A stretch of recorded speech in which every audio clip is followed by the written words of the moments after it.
শহীদ জিয়া ও বেগম জিয়ার কবর জিয়ারত করলেন সংসদ সদস্য হামিদুর রহমান। ঢাকা ৭ আসনের সংসদ সদস্য হামিদুর রহমান শুক্রবার দুপুরে রাজধানীর শেরেবাংলা নগরে এক বিশেষ জিয়ারত কর্মসূচিতে অংশ নিয়েছেন। দুপুর ২টায় তিনি শেরেবাংলা নগরস্থ জিয়া উদ্যানে সাবেক রাষ্ট্রপতি শহীদ জিয়াউর রহমানের মাজার জিয়ারত করেন এবং তিনি বেগম খালেদা জিয়ার কবর জিয়ারত ও সেখানে বিশেষ মোনাজাতে অংশ নেন।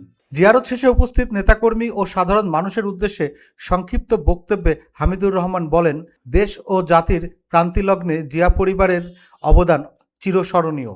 আমরা আজ এখানে সমবেত হয়েছি তাদের আত্মার মাগফিরাত কামনা করতে এবং দেশ ও জাতির সমৃদ্ধির জন্য দোয়া করতে। মোনাজাতে মহান আল্লাহর দরবারে দেশ ও জনগণের শান্তি, অগ্রগতি এবং সকলের সুস্থতা ও দীর্ঘায়ু কামনা করা হয়। এ সময় ঢাকার ৭ নির্বাচনী এলাকার স্থানীয় রাজনৈতিক নেতৃবৃন্দ, অঙ্গ সংগঠনের নেতাকর্মী এবং বিপুল সংখ্যক সাধারণ মানুষ উপস্থিত ছিলেন। কর্মসূচিকে কেন্দ্র করে শেরেবাংলা নগর এলাকায় নেতাকর্মীদের ব্যাপক উপস্থিতি লক্ষ্য করা যায়।